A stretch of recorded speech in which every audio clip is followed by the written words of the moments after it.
we're starting a new series this spring semester. Last fall, we worked on the life of Jesus. And this semester, we're working on the death of Jesus. And in that sense, we have opposite problems. In the fall semester, we were basically operating with almost very little preconceived notions. Almost none. So we come in, we have to try to feel things out, because really there's kind of a blank theologically about the life of Jesus. The period of time between after his birth or baptism all the way to before his death and resurrection. What is going on? What does it all mean? And we played around with a little bit last semester about, is Jesus the vocation of Israel? Was he recapitulating the history of Israel? Is he kind of bringing the story of Israel a culmination to himself? There's all these kind of discussion that you really, frankly, isn't heard about in churches very much. We don't have preconceived notions about the meaning of life of Jesus. And we had to kind of fill those blanks in. This semester, we have the opposite problem. We have many clear, strong ideas about meaning of the death of Jesus. That's out there, and everybody comes into this room having heard at least one, if not many, and very clear approaches, a clear understanding of the death of Jesus. And part of what I want to do is in this class, in this series, it's entitled Atonement According to the Bible, because most of our theories of atonement aren't according to the Bible. They're according to St. Anselm. They're according to what is his name? Christus Victor model from Origen. Martin Luther, maybe? Martin Luther, substitute atonement. That's more of a development of Anselm.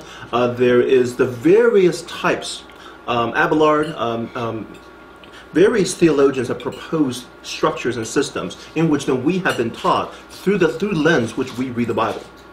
So what I want to do in this five classes we have together is to actually look at the text in detail. What does the New Testament actually explicitly say about the death of Jesus, and try to keep it there. And then so the 5 times we're doing five of these are this is our schedule. Today we're looking at the Synoptic Gospels, Matthew, Mark, and Luke. We're looking at the Pauline epistles next time. The third is on the book of Acts, Hebrews, 1st and 2nd Peter, Jude. It's kind of the general epistles toward the end. And then I want to focus on the Johannine corpus, Gospel of John, 1st, 2nd, 3rd John, and Revelation. And for our final time together, kind of an assessment. Now that we actually looked at all the relevant texts, what can we say about the various theories of atonement? What are their positives? What are the negatives? I want to put that last. Instead of saying, oh, here's a survey of all this stuff. Oh, I think this is right. I think this is right. No. Let's begin with the Bible and say, okay, now, how do the theories of atonement take the biblical data? How do they get it together? So that's kind of the structure I have in mind for our time together. Data first. Okay. Any questions on that? We want to get at the meaning of the cross, but we need to avoid preconceived notions that we're going to bring in. It's almost guaranteed that we all have them. Okay? So. Any comment on why you did it that way, as far as putting the synoptics together and putting... To a certain extent, it kind of follows the flow of the New Testament. I just kind of did it in order. Okay. The Synoptic Gospels, Pauline epistles, the Acts is the only one that kind of stands out a bit. Luke, Acts really should have belonged together, except there's too much material there. So Matthew, Mark, and Luke, Acts, and I didn't want to do that. So I want to keep Matthew, Mark, and Luke together.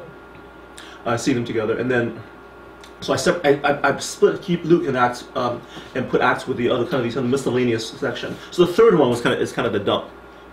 Okay. Right, because there isn't necessarily they don't really belong together. Right. Acts and Hebrews and right. Peter and Jude, but as long as we know that, it works. It works. The fourth one has a better connection, and the second one does too, as well. Sounds good. So, any questions on what we're going to be doing our 5 times together? And we won't really get the big picture until the final one. So we're going to dive into the text. Okay. Okay, so we'll go ahead and just, for all of our clarification, so that says atonement according to the Bible. How much, is there any difference between the cross, Jesus' death, and atonement?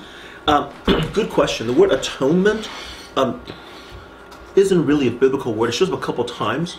In English, believe it or not, it comes out of the word at one. At one moment. Which is kind of a strange start. So let's put it this way. let's forget for the minute the word atonement, except to say that atonement has to deal with the cross. Okay, and that's where the word comes from. The word is associated with the meaning of the cross, and then from there got the idea of to atone for something, to make up for something, and that's how the word evolved. So when we talk about atonement, it's just another way of saying meaning, interpretation of the cross. What did you say it is from? At one mint? At one mint. At one mint. Yes. Like at one mint. Yes.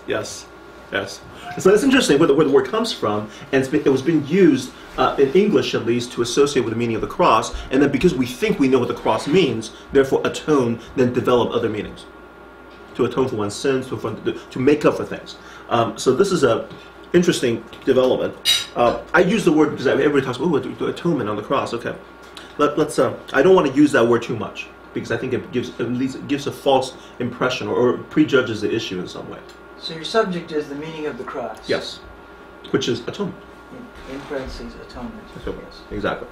But let's empty it of whatever meaning we have in mind for it. Okay, so let's. So we're doing the Synoptic Gospels today. Meaning of the death of Jesus, number 1. The cross and the Synoptic Gospels.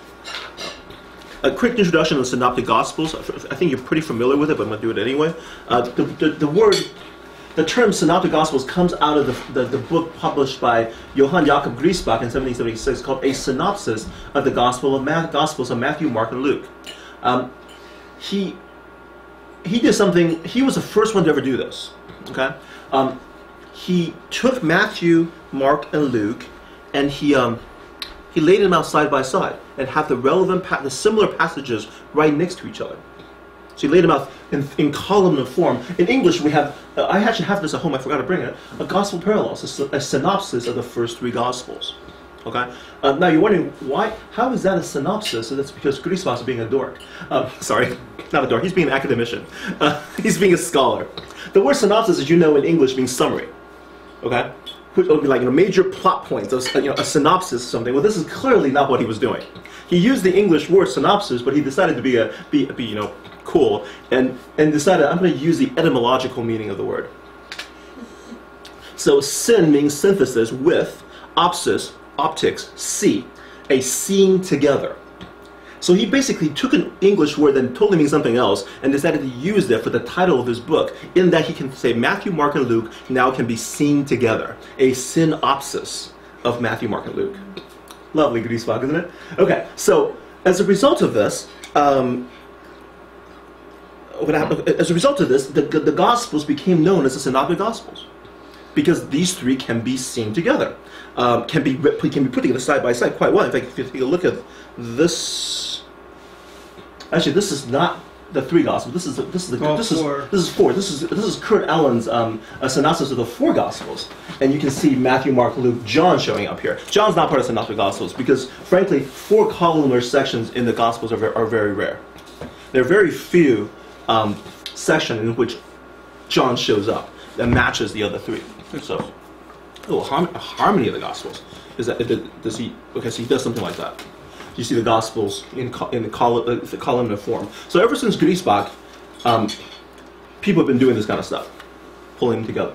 But John's not included because John really can't be done with Matthew, Mark, and Luke very easily. Now, today, when we talk about Synoptic Gospel, we don't think about it as being because they can be laid side by side. We think about now they have the same perspective. So we're taking the Synoptic and now taking another leap. They, in some ways, see together. They have the same perspective on the life of Jesus. Okay, or very close perspectives on the life of Jesus. So hence the Synoptic Gospels, the word has taken another leap in meaning. Okay, any questions on that? This is kind of a quick introduction to Matthew, Mark, and Luke. Why are they similar? Why can we actually lay them side by side like this? Here are the popular theories of the Synoptic Gospels. Griesbach hypothesis, or the 2 Gospel theory, believes that Matthew was original. Luke used Matthew and made changes and added material, and then Mark is really a summary, a condensation of Matthew and Luke. He made it shorter. Okay, a Griesbach hypothesis, one of the first ones proposed. If you look at the one on the right, you would have a well, let's start with this one. The dominant one is over here, even though I think this one, there's people who adhere to this one as well, is the idea of two-source theory. Mark was one of the first, it's the first gospel written, and then there's another source called the Q source, which stands for Quelle, which means source in German, which is, that's beautiful. And then what happened was, Matthew and Luke have no relation to each other, but they independently both use Mark and Q. Okay? And that, so the Q would explain material that Matthew and Luke have in common, but that's not in Mark. Okay. So you have that relationship going on, the two-source theory. This is pretty popular. I would say, you know, I'm not a New Testament guy, so I don't have a, I don't have a dog in the fight, and frankly, but this is what was being taught at seminary, when I was going through it. Okay. The third theory also begins with Mark and priority. That Mark is written first, and then you need to explain the Matthew-Luke relationship. So Matthew added material from Mark, and then Luke used both Matthew and Mark, and that's the third theory. And that way you don't have to pose an independent Q because nobody has Q, which is the problem. Q does not exist. In any no Q, no evidence of Q has been left behind. So that's a problem. Okay. Any questions on this? I'm not going to get into a lot of detail on this, frankly, because I'm not a Synoptic Gospel guy. So if you have really good questions, I mean, I'll probably not be able to answer it. So, but introductory questions again. Any questions? All good. So, as you can see, Mark has become the at least today we think Mark is written first, somewhere in the 70s, maybe 60s. And then Matthew and Luke are later, possibly 70s, 80s, 90s even. The people date this in different ways. Okay.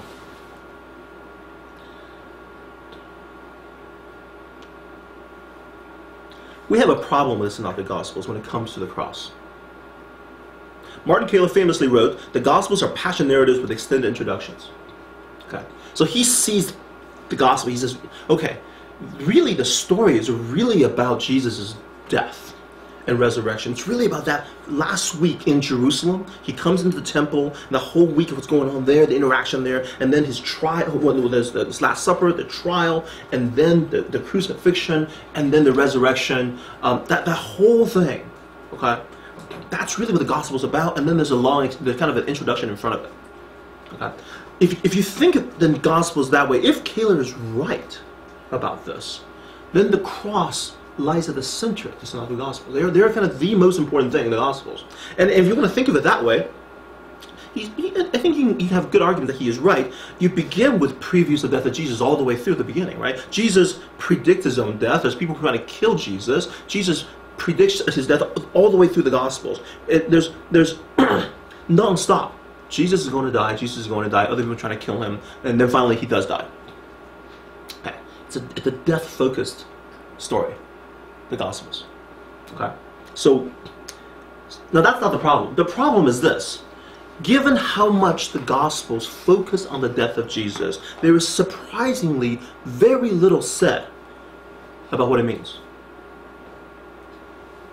That's the problem. Okay? Matthew, Mark, and Luke focuses on the death of Jesus, makes it the center of their storyline, yet says almost nothing about what it means. Okay? That's the big problem in Matthew, Mark, and Luke. Now we can say, well, the whole narrative structure, given the narrative structure that we have seen, perhaps, we can do something with that. And we did that last year, last fall. We talked about the embodiment of Jesus embodies the nation of Israel, and we talked about how that perhaps gets us to an understanding of the death of Jesus as the destruction of the temple, right, and the beginning of the exile. We talked about that. Well, I'll mention that a bit again a little later. But that's not explicit. That's looking at hints, bits and hints in here. The narrators are very quiet about this. The only really two places where there's direct explanation of the meaning of the cross, and that's in the Ransom Saying and then the institution of the communion. That's really it. So if you go to Matthew, Mark, and Luke and look for precise places where it talks about the meaning of the death of Jesus, here they are. So, Actually, could I quickly ask where Sure. the term passion came from? that's a good question. Anyone? I don't know that one. Why is it called the passion narratives? Does passion used to mean suffering? No. Yeah, it's something like that. Yeah. I think passion probably had a different meaning before in English. Possibly suffering. Possibly suffering, but I can't. I'm guessing now. Sorry, I can't remember now. Posh, isn't that the Passover? Oh, is that what it is? I do not know. Is it Latin? You think of the Latin root? Well, isn't there Hebrew? Posh? How do you say Passover in Hebrew? Oh, that's Pesach. Pesach. We wouldn't be getting that in Hebrew. We'll be getting, if anything, we get this out of Latin. Jamie? Okay. All right. Let me. I can break out of this and just check in dictionary real quick. Anyone? Yeah, that's it. Huh? Yeah. This is a good question. Let's take a look. Sorry, I don't know the question that answers that question. I heard something about it recently. I forget. Okay, yeah, there we go. So comes from late Latin passion, chiefly Christian theology, from Latin pati, meaning to suffer. So Good passion job, Charles. passion comes out of the Latin term For suffering. for suffering. So, yeah. Of course, yes, because passion now means something so much different now in English. Right. But even then, even if English had a different sense of it, they probably stuck with the Latin origin of the terms. So passion there. Latin suffering. Yeah. Okay. Good question. So we're going to look at the first one, the ransom sayings. Mark 10:41. When the 10 heard about this, okay, this is when the sons of Zebedee decided to ask Jesus for a special place in the kingdom of God. Okay, and they said, can we have the elevated places, elevated status in the kingdom? When the 10 heard about this, they became indignant with James and John. Jesus called them together and said, you know that those who are regarded as rulers of the Gentiles lord it over them, and their high officials exercise authority over them. Not so with you. Instead, whoever wants to become great among you must be your servant, and whoever wants to be first must be slave of all. For even the Son of Man did not come to be served, but to serve and to give his life as a ransom for many. Matthew's not very different. This passage doesn't show up in Luke, but a very similar situation is exactly the same, and just the Son of Man did not come to be served, but to serve and to give his life as a ransom from many. This phrase right here, this is Jesus' evaluation of the meaning of his life. Okay, like one of only two places where he explicitly says anything about this. What does it mean? Well, I think what we need to start with is ransom. Okay. And before we can take a look at the overall context. The problem here is, if you think about ransom, you have to ask the question, ransom sounds like payment for somebody who's been kidnapped. You pay them ransom, that's in the present day. I think earlier you have the idea of redeeming slaves. You pay a ransom to redeem a slave. A slave is, you can actually set them free. From this idea came this ransom theory of atonement, which was actually very popular in the early church fathers. Okay, so Origen, Alexandria, around 2nd century, 3rd century, to whom did he give his life a ransom for many? Quoting right out of this verse, right? Surely not to God. That would just be silly, right? So why would you want to offer ransom to God? No. Could it be then to the evil one? For he was holding the humans, until the ransom should be given him, even the life of Jesus, being deceived with the idea that he could have dominion over it, and not seeing that he could not bear the torture in retaining it. So Origen of Alexandria is credited with the first person to really propose this theory, but maybe we just have the first thing we have left over from the Dark Ages. This is the one. The idea that Jesus was paid as a ransom to Satan to bring human beings out and redeem them. And the Satan was then deceived in some way. He thinks that he can hang on to Jesus, but he could not, because it was too painful to hang on to him. He just couldn't do it. The nature of Jesus is such that it was too strong. Gregory Nyssa develops this further. So that is kind of like what we talked about with the tunnel out of the concentration camp, right? No. The first one is not really? No, not really. The tunnel out of the concentration camp is a different... and ransom is a trade idea. So how about this? So it's like so somebody holds holds a bunch of people hostage. I'm the president. So you know what? Trade me. I'm more valuable.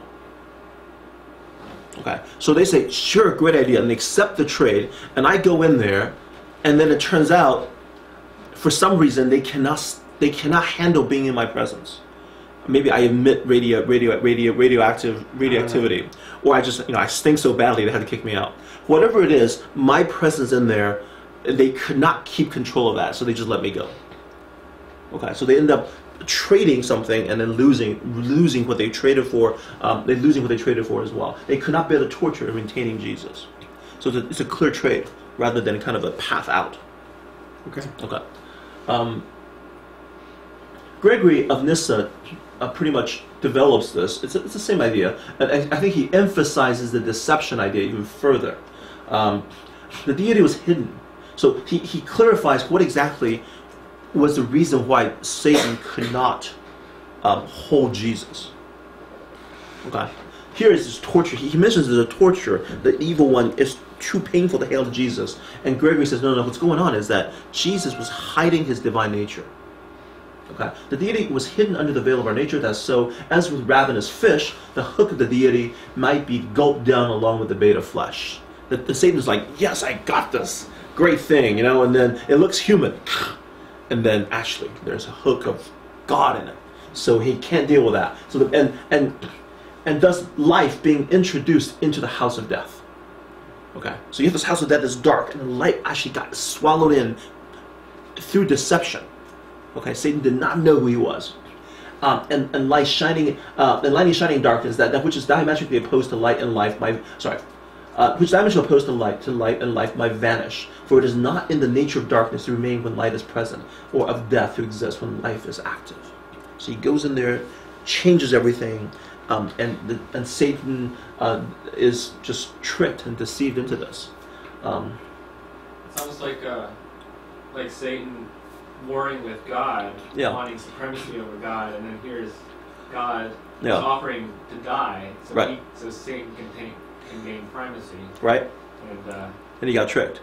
This is kind of like the Trojan horse argument to atonement theory, right? To ransom theory. You go in there and it's like, oh, I got something great. But I can't do anything with this thing. In fact, it actually destroys everything in the process. It blows up, So, now, they're stuck with this interpretation because they're reading our verse, right? Our verse says, Jesus was offered as a ransom for many. Okay. But here's the problem. This is all it says.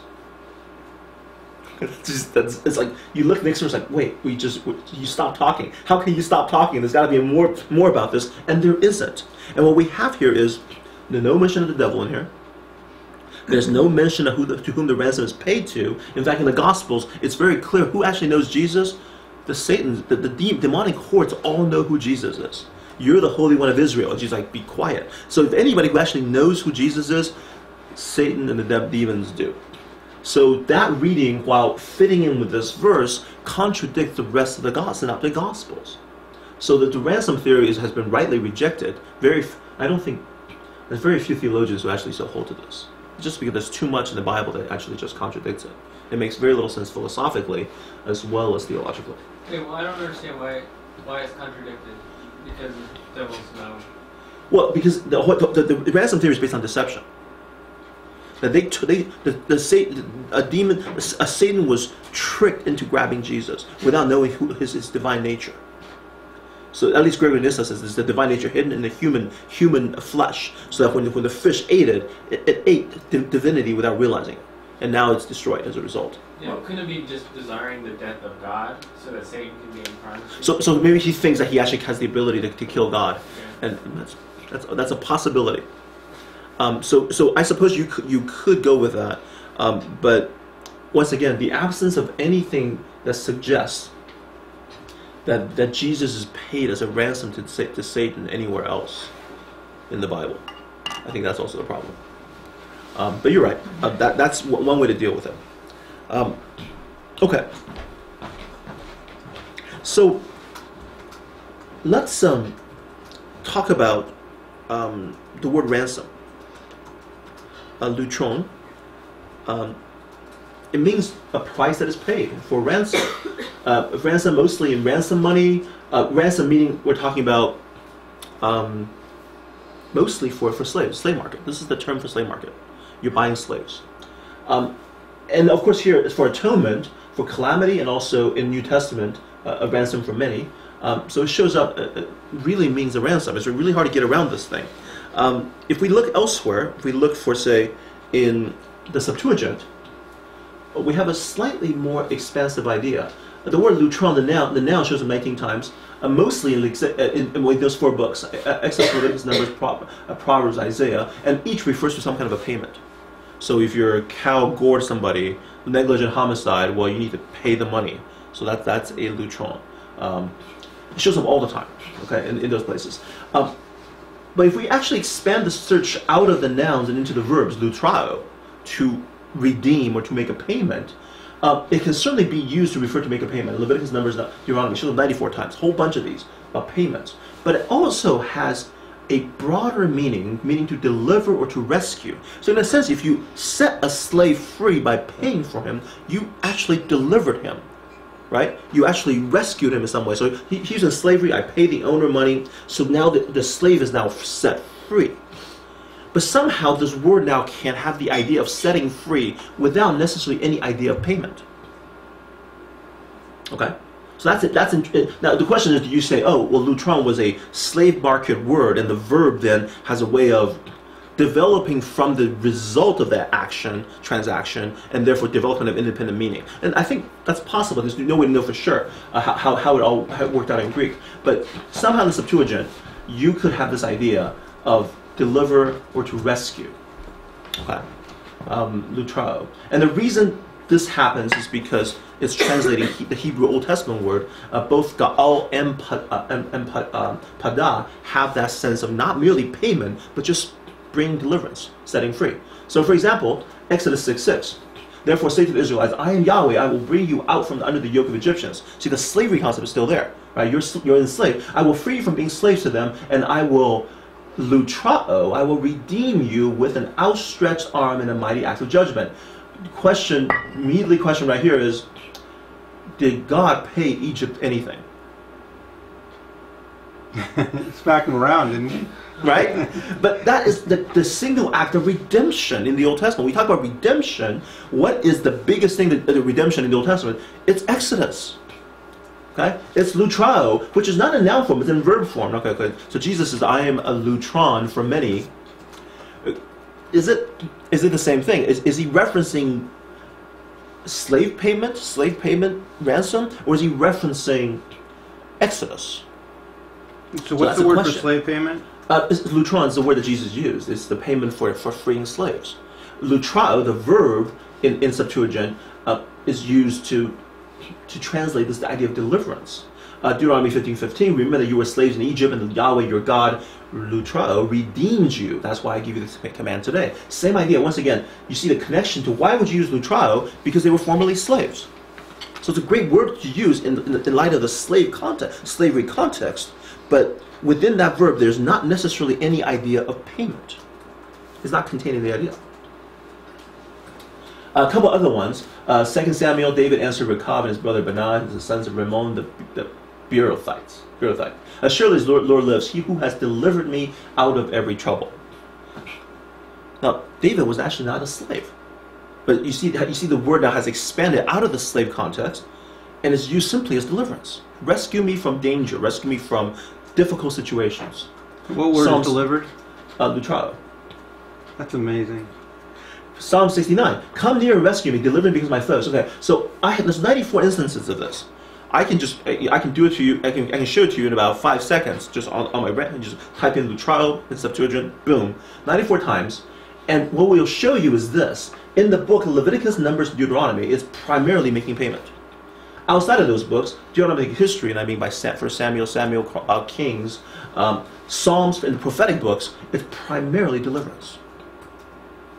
Okay? So there's a a distribution difference within the different books. Okay?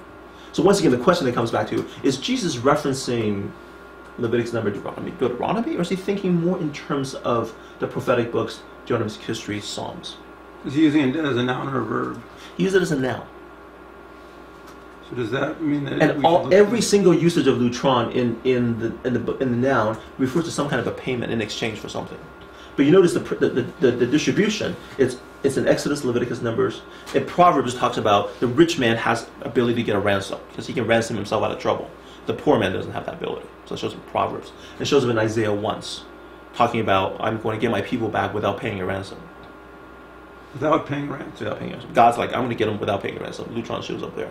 So there, the word lutron is clearly a ransom payment. So it's a payment, but it's he's saying he's not going to. He's not going to pay it. Pay it. Yeah, he's not going to pay it. Okay.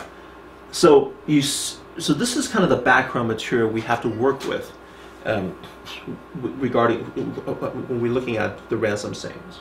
Any questions on kind of the data that's out there? How do we Englishify lutron? Well, you generally translate ransom, right? Can we write it in Roman characters? Oh, L-U-T-R-O-N, I guess. U-T-R-O-N. Or L-Y-T-R-O-N, yeah. And then lutrao, L-U-T-R-O omega, or longo, lutrao. So that's a verb. Okay. Any questions on the data we have?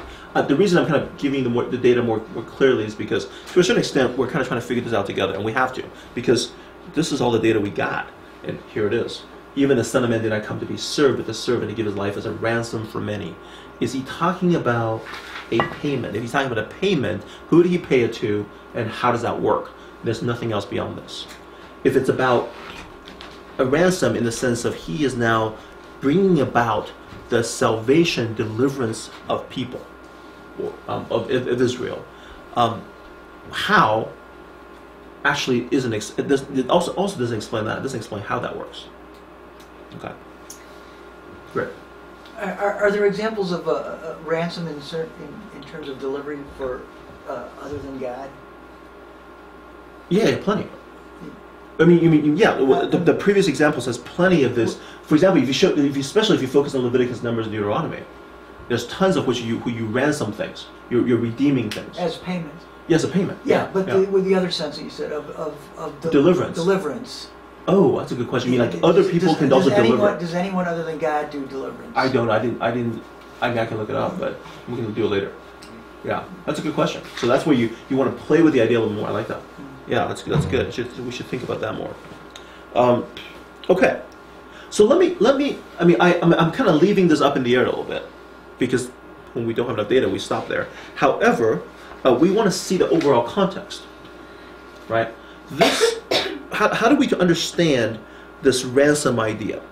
Well, first thing, we know things pretty clearly. Jesus sees his death as an exemplar for a new way of life in the kingdom of God. Right?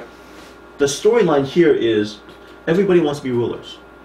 They're fighting for struggling. And if you think about Roman society, patron-client society, right? So you're on the make. You're trying to move up, break into the upper echelon. You have patrons above you. You give them loyalty and support them, and they give you patronage. They lift you up. They try to give you opportunities, and you're making alliances. You're always struggling and trying to move up in this world. This is kind of how the Roman society works. It's actually very Chinese in that way. It's about relationship that gets made, and everybody's gonna figure out where they are in the status. Right? Very Asian. And what we have here is. Jesus saying, you got it wrong. Okay? He's really reversing or rebuking that entire way of thinking. Instead, if you want to be great, you must become the servant. Okay? Definition of servanthood.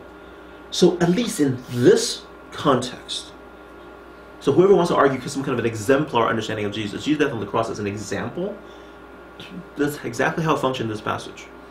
Right? In this passage, the death of Jesus as a way of serving others. How exactly does it do it? As a way of providing a deliverance for people is to be seen as an example. Okay. I think that part is very clear. How exactly does he either deliver or pay a ransom? That part is not so clear. But the function is clear. We are to see Jesus, the death of Jesus in a way demonstrates the values of the kingdom of God. The reversal of status seeking, exercising of power. Questions? Is lutron the word in the New Testament? Yes. Which is why I went back to the Septuagint and looked it all up. We looked up lutron, okay. And we looked it up in the classical Greek, and it's all ransom payment. When we went to the Septuagint, it's in the noun form ransom payment. In the verb form, it's much more expanded. So in the study of Joseph, in the study of Joseph, flipping between. No, it's just connection problem. It turns color when about to fall down. I think I need to do something about this. Okay. When Joseph demands, he says, "Oh, I'm going to keep your brother? Your brother here." Benjamin, yes. Does he use the word ransom at any point there? Does he use the word what? Ransom. With Joseph? Yeah. Is the word ransom used in that? I didn't see it. Not the noun form. Okay. No, not the noun form. Okay. I know he asked for something. I'll give it back to you when and he. Yeah, I didn't see that. I didn't see it in the Septuagint. Okay. So no, I don't recall it. I can't remember all of it, but that would have hit me a little bit. That would have jumped out at me. So, okay. In fact, I think the first time it shows up is the Exodus one. The Exodus where God redeems them out of Egypt. Well, so is that payment? Well, that's what we're getting at. In that situation, you have slavery context, you have freedom, but you have no payment. But I thought you were saying that is it ever used as a noun? Because wasn't it always? Yeah, but that was back to that. Wasn't all the nouns in Exodus and Leviticus? Yeah, but here to payment. Yes, but here in this 6:6, the verb is being used, not lutron, but lutrao. The verb is used rather than the noun. Can be so it's because in 6:6 you're saying it was the verb, and that's why it wasn't payment. Well, that's not why. It's that it's not payment because what I'm saying is if this. Let me back it up. I'm not saying that the noun has to be payment. It's just that the 19 instances we have, they all refer to a payment. Okay. So we're kind of being empirical and say, okay, let's just look at all the usages. And there's 94 times the usage in the verb, and in this one, there's no payment here. We know there's no payment. Right? It would be a very strange idea that God paid Egypt something to get his people out. That's just a strange idea. It wouldn't work. So let me quickly revisit my question, because I think you might have answered it. Did you say in the extra biblical literature there's no usage of this word except in the form of payment? At least according to Liddell Scott. Now I don't have, which is a classical Greek lexicon. Okay. It shows up. There's a mention of, I think, of Demosthenes and a few other places where it shows up, and it is usually the word. The noun is actually. You know what? I didn't look up the verb. I should have done that. Okay. So I don't know what lutrao means in classical Greek, and its range. I know that a noun is limited and is similarly in Septuagint, but I actually did not look up the verb. I should do that. That would have helped us. But not that much, because I think the Septuagint already shown us that it could definitely have a broader range. And so if Jesus is referencing the Jewish context, then he's very easily is doing both. Right? And then taking a step back, most likely Jesus was not speaking in Greek. Right? So when Mark, Luke, and when they use the translation, what do they mean? What were they translating an underlying word? And does that underlying word really have a ransom payment idea? Or is it merely whatever it's effective in bringing about deliverance? But two of them chose that word. Yeah. So what were they thinking? What were they thinking? Yeah. That's a good question. Yeah. So let's continue on, because I think what we're trying to do is not go over what the data says. So we have exemplar, we have his death is related to the deliverance of many, but we don't know exactly how. And I think there's some significant problems with the idea of a payment. And the early church fathers really rejected the idea of paying Satan, which is, they embraced the idea of paying Satan, which today we would think that's rather odd. Okay. But C.S. Lewis's Narnia. Yeah. That's kind of a payment. Yes, exactly. Yeah. So he's taking. So yeah, the Narnia, the first one, the Lion, the Witch, and the Lion, the Witch, and the Wardrobe, was precisely this ransom theory of atonement, right? The Wicked Witch of the. Not the Wicked Witch of the West. Shoot, I'm mixing my stories up. The witch. What is her name? Shoot, I forgot. She's not. The Witch of the North. I was going to say the North or Ice Witch. Yeah. So she obviously was tricked into thinking she can kill Aslan, right? And then she doesn't know about the deeper law. Okay, that's fine. So yeah, obviously, he's. I don't know if he would embrace that as the theory of atonement, but I think he used an existing theory of atonement for his storyline. That works. Yeah. I'm not sure if you pin Lewis down. So does this reflect your theory of atonement? I'm not sure he would say yes. Yeah. He has some as a fictional author, you have some artistic license to play around with things. Okay. Any more questions on the ransom saying? We're done. That's all we got, because this is all it says. We have a context for it that deals with power and a reversal of that and an exemplar, and then we have this mysterious word which can have possibly two possible meanings, which are related but two different meanings, which are pretty significant in terms of our understanding of the cross, and that's it. So, you have an idea what the Hebrew word might have been that was translated into Greek as ransom?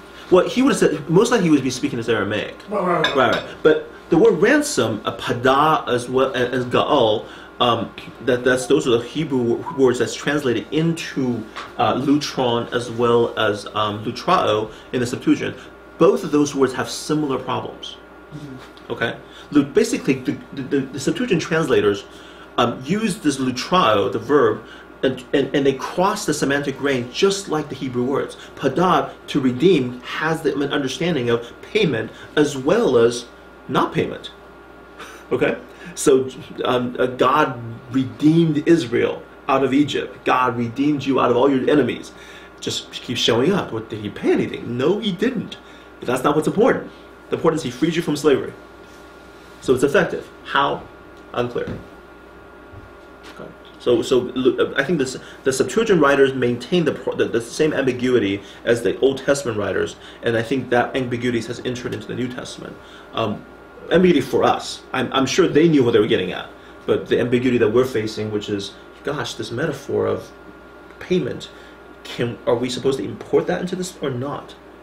And we're having a hard time figuring that one out. I do have a comment to try not to go too much in another direction, but so it seems like here we're saying there is deliverance. Yes. Is there payment? So that's the big question. With payment or deliverance without payment. So deliverance is the big question, the big issue, because if it's a slavery context, it's freedom. Okay, so Jesus, from last semester, the enemy is Satan, then deliverance from the satanic realm, which I think the church fathers, Origen and Gregory, correctly read. The problem is Satan. The question is payment. And if it's not payment, how exactly is his death accomplishing the deliverance? Yeah, is the word used in the context of, your firstborn belongs to me. Exactly. You have to give some payment. Exactly. That's part of that too. Yeah, exactly. You need to redeem your firstborn belong to me. Therefore, you need to pay something in lieu of keeping your firstborn. Right. That shows up. But that wasn't just slavery. But that was, Right. So, which is why I said in the Septuagint context. I mean, so it's used to refer to a payment of some sort. Okay. It's in payment in lieu of something. It's always some kind of payment, but not necessarily slavery. But even though that can happen. Right. Yeah. But in the classical Greek, slave market term. That's where it mostly shows up. I want to add another. So, I like the whole Hilasterium thing that we looked at before. Mm-hmm. And I talked to the guy who originated that theory, Dan Bailey. You did? I did. Whoa! When did you see him? And in Milwaukee. Okay. And he added something else to it. Okay. So another debate, which is apropos to atonement, is this idea of propitiation versus expiation. Yeah. Mm-hmm. So propitiation is this idea of the virgin to the volcano to appease the angry deity. Right. And expiation is the idea of cleansing. Yeah. But he actually introduced another idea, he believes that, similar to this, he believes that propitiation, there's two parts. There's the idea of giving something to the God to appease the God, but there's this idea of the God being appeased and being happy with his people. Okay. And what he basically argues is that if you look in the Old Testament, he says it is propitiation, but it's like this, where propitiation is that God is happy with his people, that God is naturally pleased with his people.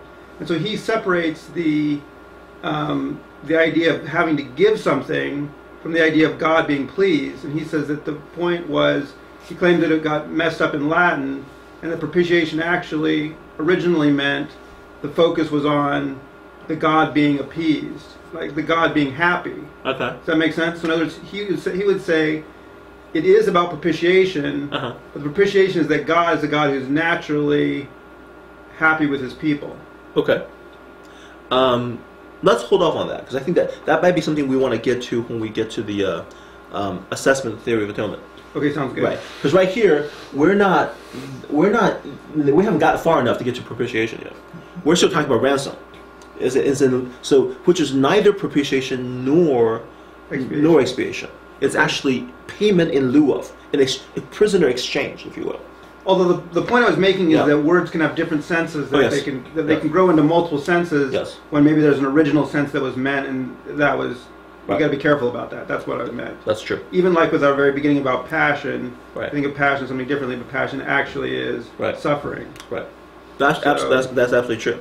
The passion of Christ, we think, oh, he's really, really in love. Which is really strange. So no, that's exactly. So senses of words can grow, and it's possible that it was with this redeem that it's that they're trying to. I mean, maybe it means deliverance and payment, but maybe it means deliverance. Right. Okay. Good. I taught you. I want to talk to you more about Bailey, but later on. Sure. Okay. Any other questions before we leave the ransom saying? So just to summarize, the main problems with the idea of payment is that one, that Satan, the gospel, Satan and all the devils recognize Jesus, so he cannot do anything. Well, there are other problems with it. The idea that, why would God pay Satan anything if that's Satan? There's philosophical objections, not necessarily in the Bible. If Satan is a spirit, an angel in rebellion, why would God pay him anything? So that would be a problem. If human beings were supposed to be God's slaves and God's servants, and Satan kind of takes them over, bringing them back, that's just like, and then you have that's just normal. And then you have the idea that Jesus in conflict with the satanic world, casting out demons and battling in this kingdom in conflict idea. How in the world do we go from there to him paying, the price, paying something? So, I think for a variety of reasons, philosophical as well as theological and biblical, and the fact that there's no scripture passage that talks about payment to Satan. Right? This is as close as it gets. Right? You do have the idea of Satan being sort of the king of the world as it is right now. Yes, right? yes. You do have that idea in Romans, definitely. But so the question here is, there's apart from this passage right here, which is already pretty vague. There's nothing else. So we're building the entire theory of atonement on this one verse, where there's plenty other ones. So I think that would be one of the bigger objections. Is like, well, there's just nothing else here. We have this ransom idea, exchange idea, but it doesn't even within that word doesn't have to mean payment. It could just mean deliverance. So that's pretty flimsy to embrace a ransom theory of atonement. So how should we then think of the him Jesus paid it all? Well, so Jesus paid it all is really, so that gets an end sum, and that's going to take us to probably Paul and Romans idea, because I think when they say Jesus paid it all, they've been paying to God. Okay. That's right. That's not ransom theory anymore. Okay, we're not dealing. So remember, ransom theory is different. For this, the paying in exchange to bring somebody out of slavery is a different idea than what substitution atonement is dealing with. They're dealing with, for example, satisfying God the Father. That's a different theory, and they don't really. This one doesn't fit it that well. Okay, Jesus paid as a ransom to free slaves. That doesn't really fit well with the traditional substitutionary atonement. Even though people point to this, when the moment you start thinking about it, like, well, that doesn't work that well. Right. So that theory comes more out of the Pauline theology, Pauline epistles, and we'll look at that next time. But yeah, good question. So I'm not at all saying there's no payment, but not this is not what the word is. Okay. Next passage, the Last Supper. Let's just kind of give it a context. The context of Passover, I mentioned the signal act of God's salvation in the Old Testament. When you have celebrated Passover in the first century, these are the things that are crossing your mind. Salvation, remembrance of leaving Egypt, good. Hope of return from exile, because you're hoping for a new Exodus. Okay, so you remember the Exodus and you're thinking, oh, we need a new one. Okay, and the renewal of the covenant, which is all part of this return from exile, a new Exodus idea, and then forgiveness of sins, which is the implication for the return from exile. We can cover that in a bit, but this is the background, this is the context of the Last Supper, and given all this, it's really hard to overestimate the significance of this festival. We have nothing similar in American culture. 4th of July, we signed the Declaration of Independence, I guess, but it doesn't have the. It doesn't have that same sense. You know, we really don't have that in our history. Something that really ties your past and your future together. You know, in one festival. To be able to some degree, I think Thanksgiving might be just a land of plenty. Yeah. A new land of plenty. Right. So we have festivals like this where we do a lot of eating. Right. So food is involved, and you know, Thanksgiving definitely a very unique American holiday, but it doesn't have that same sense. I mean, if you're first century in Israel, this is who we've been, this is who we are, and where we're going to be in the future. It all gets tied together. So I think 4th of July is very much a past holiday. You know, we don't talk about. Actually, we do. In Independence Day. Do you guys remember that movie? Where the president goes there and talks about 4th of July for the whole world, because we're going to fight back against aliens who are destroying the world. Never mind. Okay. You guys haven't seen the movie. Go watch it. You have seen the movie. Great speech. Right. You leave with tears in your eyes going, wow. Okay, but anyway, it's actually very uniquely American, and yeah. It's weird. Okay, but it's possible to evoke 4th of July, spirit of the 4th of July, for our future, if you think that the freedom, American freedom, is under attack, right? So you can evoke the past. In Israel, if they had their nationhood, if they're under a Davidic king, they probably wouldn't see the Passover with attach so much significance to the Passover. Be like, oh, nothing happened in the past. That was pretty cool. Okay, but we wouldn't be, oh, we want that so badly, right? So if your nation is suffering, your nation is in exile and under oppression, then this shows up. This future part shows up. Okay, I think we talked about this last time, but I just want to put this back in, just kind of a reminder of what exactly Israel is looking for. Israel is the chosen people of the Creator God. They're living in the Holy Land, focused on the temple, but paradoxically, they're still in exile. Okay, we talked about this last semester. It's a review. What is wrong? We have the wrong rulers. Pagans on one hand, compromised Jews on the other. We're halfway between Herod and his family. We're all involved in a less than ideal situation. We're the people of God. What is wrong? What is going on? Well, the solution is God must act again to give us a true sort of rule. That is His own kingship exercised through properly appointed officials, a true priesthood, possibly a true king. In the meantime, Israel must be faithful to His covenant charter. Okay. So this is their understanding, expectation of nationhood, of land, of kingship. Okay. And the reason I bring all this up is because the Last Supper really kind of touches on this expectation, right? We have all three up here. Mark, Matthew, and Luke.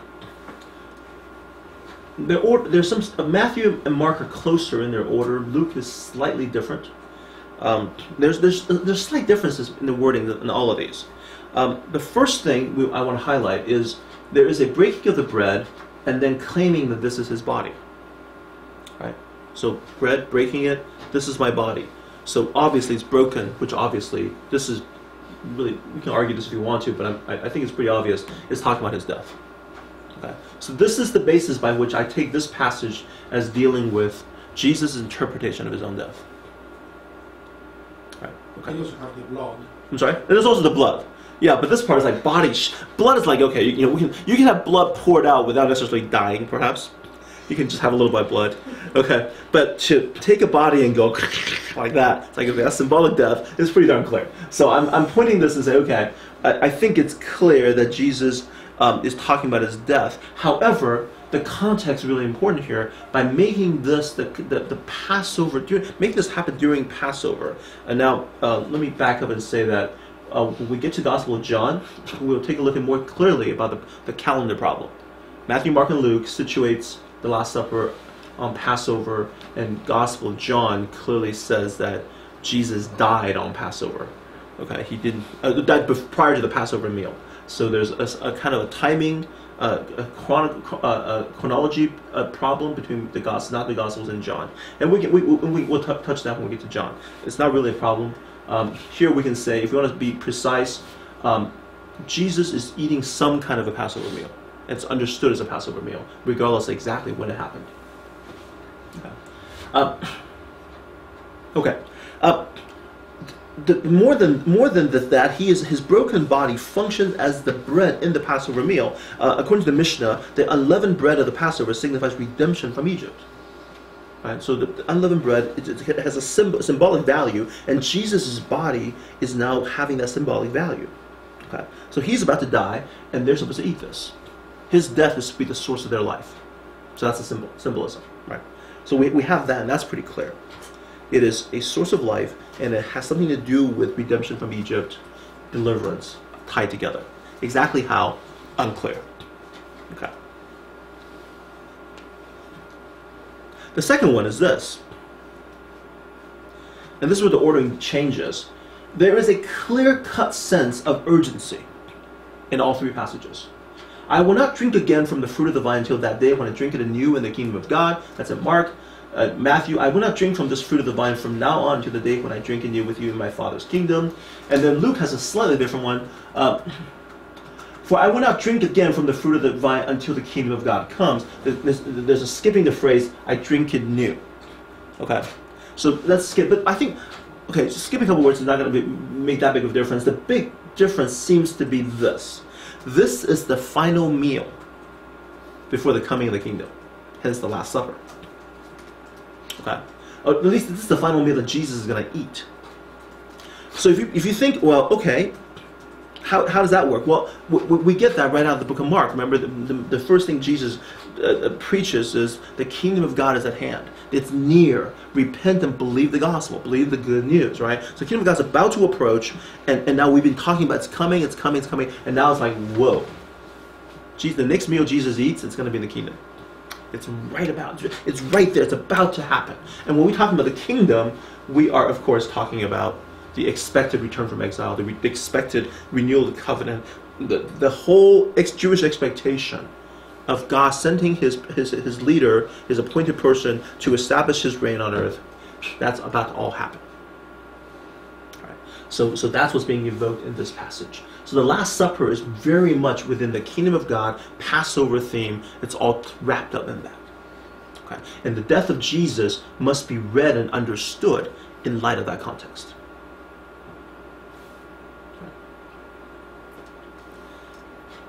And now we get to the passage.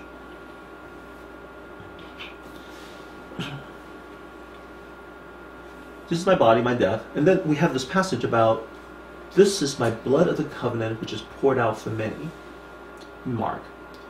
In Matthew we have, drink from it, all of you. This is my blood of the covenant, which is poured out for many. Added a phrase, for the forgiveness of sins. In Matthew, exclusively. It doesn't show up in Luke or Mark. Luke, this cup is the new covenant in my blood, which is a different phrasing than the blood of the covenant, right? Which is poured out for you.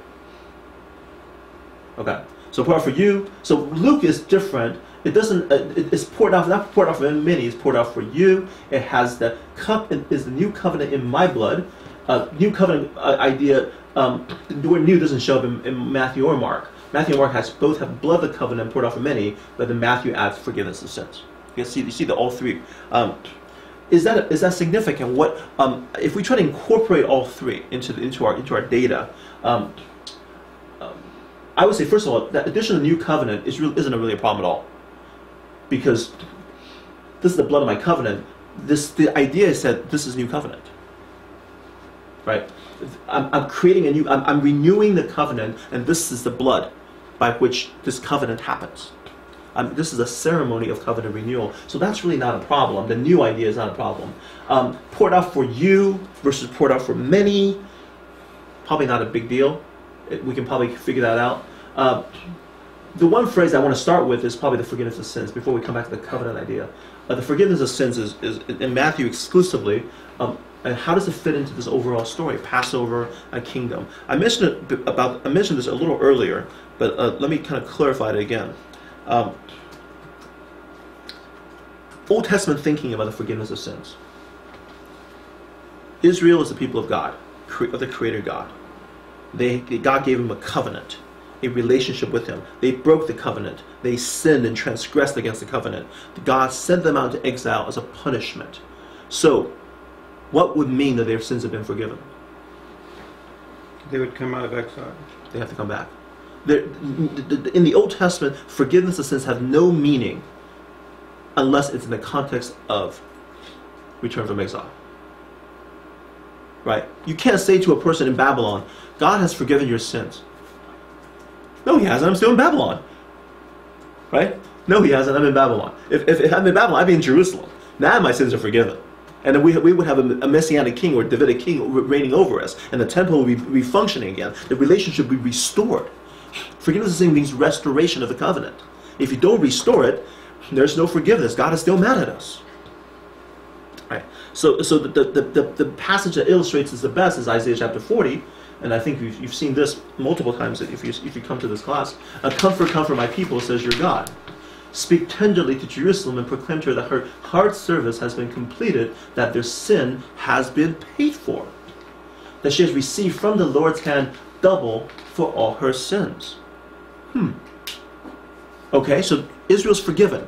Well, the passage I skip in between, every valley should be exalted, and the hills be made low. The passage out of the Messiah, right? It's all about making this highway for God to travel. And then we get to verse 9: You who bring good news to Zion, go up on high mountain. You who bring good news to Jerusalem, lift up your voice with a shout and lift it up. Do not be afraid. Say to the towns of Judah, here is your God. Okay, God is coming back to Jerusalem.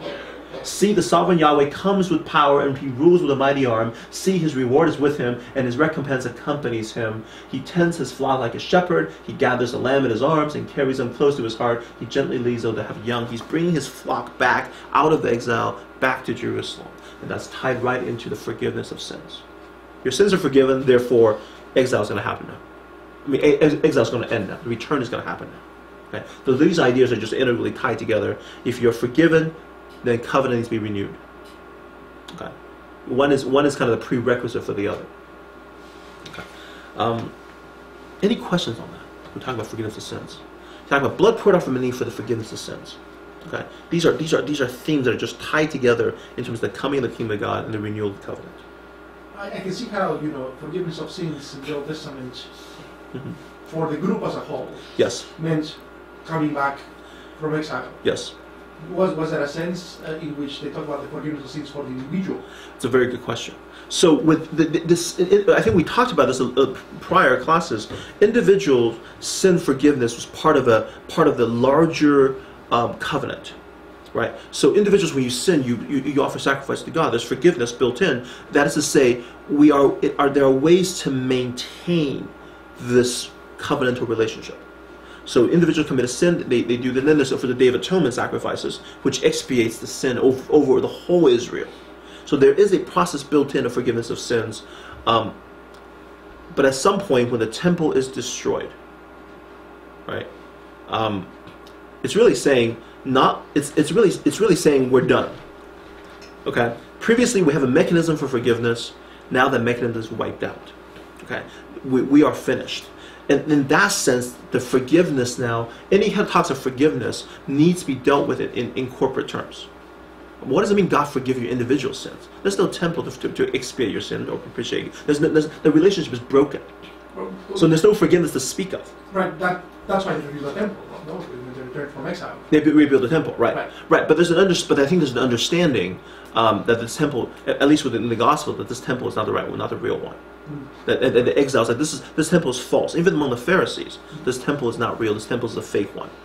And when Jesus comes in and says, this temple's going down, right? He basically makes that promise repeatedly. This temple's going down because it's not the real one. He has a temple replacement program going on in the Gospels. So I would say, if you're a Jew living in Babylon, God forgives my sins. What does that mean? If the covenant is no longer operative, right? We need to get that fixed before then. Once we're fixed, when the nation's reestablished, now I have individual sins. I go to the temple and I make that work within the larger context of the covenant. Yeah. In Exodus, at Mount Sinai, Moses takes the blood and he sprinkles it on the people. We're coming to that. Okay. Just hang on with me. You're anticipating. Good. Okay. So any question on this one in terms of forgiveness of sins and how it ties into the overall theme of the kingdom of God and the renewal of the covenant? Well, one thing that's interesting is that it says she has received from the Lord's hand double for all her sins. So actually the sins have been paid for by their suffering. By their suffering. Yes. Israel in exile has paid for their sins. That's interesting, isn't it? So there's kind of a suffering, and there's a stream in the Old Testament, a suffering idea that suffering can be redemptive, suffering can pay for something. Not necessarily as a ransom, but certainly as a way of saying, okay, you suffered enough, we can now bring you back. Okay, there's something like that going on, a paying of your penalty. Okay. And of course, the main one out of this passage is consistent: new covenant, blood of my covenant, blood of the covenant, by blood of the covenant language. We've seen Jeremiah enough to know that the Old Testament has this expectation that the covenant will be renewed. It's going to be a new covenant. It will be different from the old covenant. And we've seen that often enough. This language of blood of the covenant is very specific, and it comes out of two places: Zechariah 9, as well as Exodus. And we'll get to that in a bit. In Zechariah 9, rejoice greatly, daughter Zion. Shout, daughter Jerusalem. See, your king comes to you, righteous and victorious, lowly and riding on a donkey, on the colt full of a donkey. I will take away the chariots from Ephraim and the war horses from Jerusalem, and the battle bow will be broken. He will proclaim peace to the nations. His rule will extend from sea to sea and from the river to the ends of the earth. As for you, because of the blood of my covenant with you, I will free your prisoners from the waterless pit. Return to your fortress, you prisoners of hope. Even now I announce that I will restore twice as much as you. Which is a strange... Okay, this is NIV. I don't know why. This sounds odd to me. I will restore twice as much to you. Okay, to you. Sorry. To you. Okay. We saw this passage when Jesus shows up in Jerusalem a week before riding on a donkey. Okay, we're talking about symbolic acts. We're talking about Jesus, instead of saying, I am the Messiah, just grabs a donkey and sits on it. Okay, and everybody's like, I think we know what's going on. Okay, and everybody in Jerusalem is like, whoa, this is serious. We had a serious messianic movement. We have a claimant to the throne of David riding into Jerusalem. This is big time. This is nerve-wracking stuff. We're going to get destroyed by the Roman Empire if we don't do something about this. Right? So we have this passage right at the beginning of the week, and then Jesus goes into the temple and have these massive conversations with the leaders in which he demonstrates his authority, his power, his wisdom. It's like, and then he says, this temple is going down. Right? And proclaims and prophesies the destruction of the temple.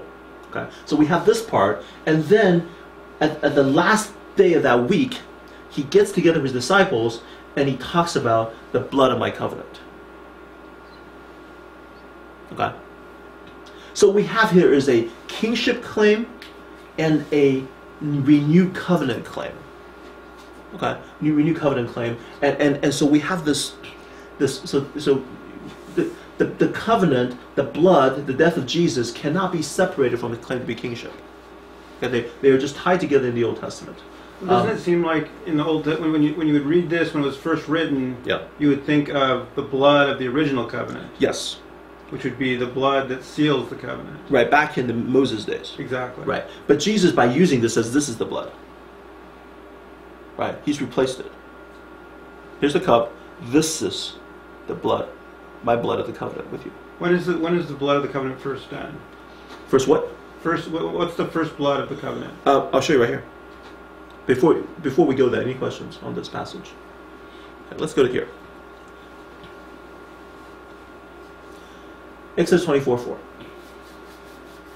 Moses then wrote, this is Mount Sinai, the passage you were looking at. Moses then wrote down everything in the Yahweh said. He got up early the next morning and built an altar at the foot of the mountain and set up 12 stone pillars representing the 12 tribes of Israel. Then he sent young Israelite men, and they offered burnt offerings and sacrificed young bulls as fellowship offerings to Yahweh. And I want to emphasize that because it's a shilamim. It's usually called peace offering.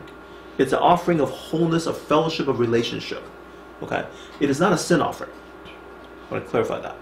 Okay, so anybody who wants to jump into covenantal offerings or covenantal renew offerings or sin offerings is not correct. It's not a sin offering. Moses took half of the blood. So we have they kill the cows, drain the blood, burn the meat, and then half the blood, put it in bowls, and the other half he splashed it against the altar. So you take the blood, you take the cow's blood, which is kind of the life of the blood, and you go on the altar, bloody red everywhere. And he took the other half. He took the book of the covenant and read it to the people.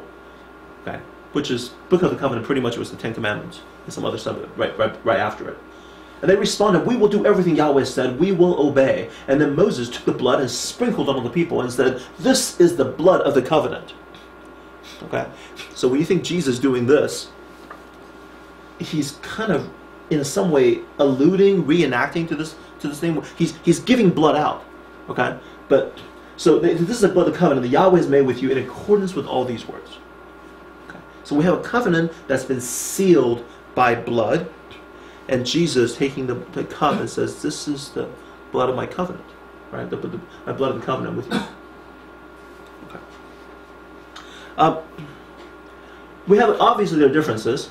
One is physically the blood of the cows or bulls.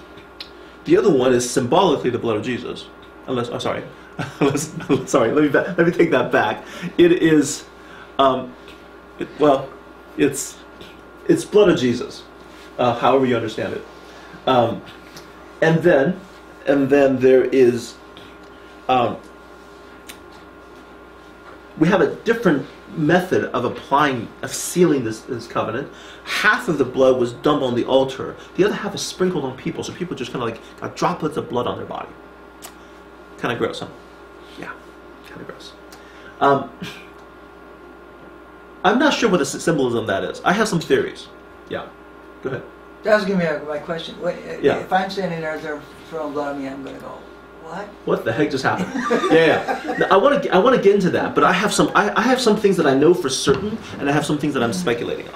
It's also, I didn't realize before, it's clearly linked to the book of the covenant and in accordance to these words. So somehow it's linking it to the words. Well, he had the bowl here, and he's reading it out loud. Mm-hmm. And he read to them all, and they all go, "Yep." He says, "All right, here we go." Okay. So this is some kind of a ceremony that with the reading and the blood seals it. Oh, and it's about the cutting the bull in half and walking through as part of covenant. But that's not here. But you're right. There's something about that. Half the blood, right? I'll get to that. It's a good question. Very good. Actually, you're asking a great question. I will get to that passage. All right. Okay, but I think I want to get to those passages, then we come back and try to speculate on this a little bit more. Because I think when we get to, once I give you all the things that I think scholars know for certain, then we get to the point where everybody can jump in and say, well, what about this? What about this? And I want to get us there, so we can help think about this. So to stick with this, what is it? Okay. What is the book of the covenant again? The prior few chapters. The Ten Commandments offered by God, and plus the section right afterwards. So Exodus 20, 21. How far does it go? 23. Does it go all the way to 23? I think all the way to 23, the beginning of 24:4. Then Moses wrote down everything Yahweh has said. That whole passage. That's the book of the covenant. That's the book of the covenant. From the Ten Commandments until there. Yes. Now, is that explicitly said somewhere, or is it just what scholars think? That's what they called it. So he wrote everything down, and then he says, "This is the book of the covenant." And he read it to him. Okay. Okay. So, in this passage, yeah. I mean, we talked last semester about Jesus' role as the next Moses. Yes. And so Moses here is kind of where Jesus is at the Last Supper. Yes. And handing out the blood. Yes. And also, whatever Jesus' act of atonement was, there's a similar thing that Moses is doing, in a sense. If Jesus is the new Moses. Yeah, maybe. Yeah. Yeah. It depends on how far we go. How far we take that. Well, yeah. I heard someone say, Moses could see God, the Lord face to face. Yes. And then after the sin of the golden calf, he could no longer see God face to face. He can only see his back. And here Moses writes down the covenant. So in a way, Moses stands in the breach for the people. Okay. And as a sense, takes on the sin of the people. And can no longer have the same relationship with God that he had before. So I would say I am not necessarily in agreement with that reading of Exodus. That somehow there's a change in the relationship between Moses and God. I read the passage in which Moses sees God, his back, differently than that. And I probably have a different understanding of what face-to-face means. Right? Is it literally face-to-face or more just direct communication? Direct person-to-person communication. In fact, I would say the passage in Numbers 11 where there's a comparison between Aaron and Miriam, Moses' siblings, said, "You know what? We hear things from God. We're just like Moses." Okay, and then God comes along and says, "No, I talk to Moses face to face. You guys get visions. You guys get dreams." Okay, it's not even close. Okay, and in that sense, clearly the focus is not on necessarily face to face physically, but clarity of the message. So I think that the phrasing face to face there is more talking about direct communication rather than indirect, unclear. So I would say the story about Moses meeting God and saying, God says, "You can't see my face," he's really talking about the physical. And instead, he actually got to see his back. And even then, when he saw his back, what did he get? What did he actually see? Words. Which is just astounding. That God's back seeing God's back is composed of words of God being slow to anger, steadfast love. That whole sense, that's the back of God, which is it's a profound passage. But I don't think Moses has had a decrease or been downgraded in his relationship with God as a result of the golden calf episode. But yeah. Anyway, but. Where are we? I guess there's the blood of the covenant here in response to the golden calf incident. No, this is before. The golden calf comes after this. They seal the covenant. Moses goes up, and then they immediately rebel and build an idol. Okay, this is what we're talking about. Having an affair on your wedding night. Okay, that's what we're talking about in terms of the comparison. What the people did. Because I thought Moses wrote down the law only after. Before the golden calf incident, in the Lord's own finger were the law inscribed, but after golden calf, Moses wrote down the law. So this is the blood of this is the book of the covenant. It's a shorter one, shorter part. Not the Ten Commandments. Well, it is the commandments. Okay. Ten Commandments is shorter, and then he actually they remember they heard it and he wrote it down, and then he went up to the mountain and spent 40 days up there. And that's happening after this section. Yeah, then he disappears and where is this? So they got the Moses Ten Commandments guy? before he went up the mountain. It was actually vocal. It was oral. God actually spoke it out loud to the people. They actually heard it. Okay, they actually heard it. And they go, okay, that's enough. Okay, so Moses then writes things down and then reads it to them, and they seal the covenant, and then he goes away again because there's more detailed law coming up. On the tablets. Because this isn't on the tablets yet. No, God's going to then write the Ten Commandments on the tablets for placement in the ark. So all the instruction about how to build the ark, all that kind of stuff, that's going to come later. That's not part of the book of the covenant. Okay, so now we're getting little bit in the minutia of Torah, but there is clearly different segments. The Ten Commandments being the kind of the center, the covenant with the Book of the Covenant, and then there's all these other Levitical ritualistic laws that comes later, and that gets received directly by Moses in the mountain. And it's while this is being transmitted, and how to build the ark and all that kind of stuff, that the people says, you know what, let's get a golden calf. And quick minor point, yeah. The altar is different than the Ark of the Covenant, right? Yes. Here we have the altar, the Ark hasn't been built yet? The ark hasn't been built yet. Yeah, okay. Yeah, he just built an altar and here. In the temple they have both the altar and the right. There's only one ark. The ark. Altar gets built all over the place. Interesting. Yeah.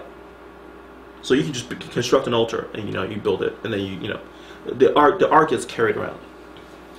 And are the sin offerings on the altar? Altar is where you burn things. Okay, so it's like the barbecue pit. Okay.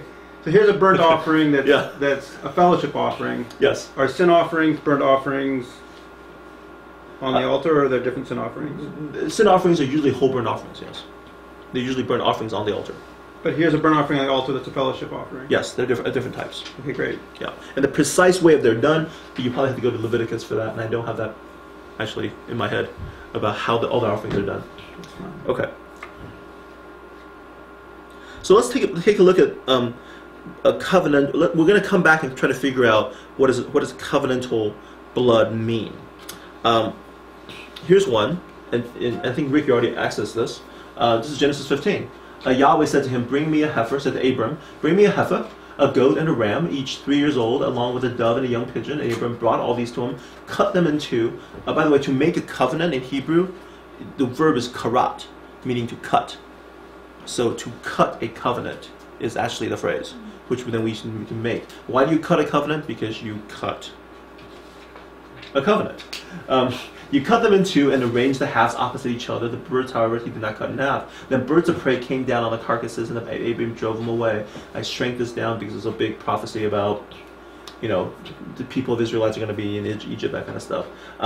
Verse 17, when the sun has set and darkness has fallen, a smoking fire pot with a blazing torch appeared and passed between the pieces. On that day, Yahweh made a covenant with Abraham. So the animals are cut, laid down, I think lengthwise is usually the idea, and then you put them side by, like created a kind of a path in between. It's going to be bloody as heck. Okay, there's just blood everywhere, and then these smoking fire pot and blazing torch representing God pass between the animals, and there's a way of sealing the covenant. The general idea, I think, is that the parties to the covenant are supposed to walk between it together.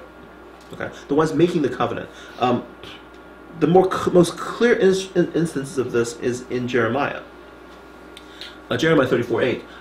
The word came to Jeremiah from Yahweh after King Zedekiah had made a covenant with all the people in Jerusalem, okay, to proclaim freedom for the slaves. So we have another slave freedom concept here. Everyone was to free their Hebrew slaves, both male and female. No one was to hold a fellow Hebrew in bondage. We're going to free the slaves. We're going to free all the Jewish slaves. So all the officials and people who entered into this covenant agreed that they would free their male and female slaves and no longer hold them in bondage. What a great idea. Emancipation proclamation right here. Okay, they agreed and they set them free, but afterwards they changed their minds. And took their slaves they had freed and enslaved them again. So they grabbed them and it's just like, well, that didn't go well. Who's going to make my meal? Who's going to farm my farm? It's like, I didn't think this all the way through. It sounded good at the time. Now what? And so they changed their minds and went ahead and took the slaves back. Okay. So interesting story in Jeremiah that during the reign of King Zedekiah, which is after Josiah, there's basically there's no blood there, but there's freedom of slaves. We'll just keep going. Okay. So Yahweh was upset about this. Okay. Then the word of Yahweh came to Jeremiah. This is what Yahweh, the God of Israel, says. I made a covenant with your ancestors when I brought them out of Egypt, out of the land of slavery. The whole idea is to get you out of slavery. And I said, every 7th year, each of you must free any fellow Hebrews who have sold themselves to you. Every 7 years, you're supposed to get freed up. Okay? And after they served you 6 years, you must let them go free. Your ancestors, however, did not listen to me or pay any attention to me.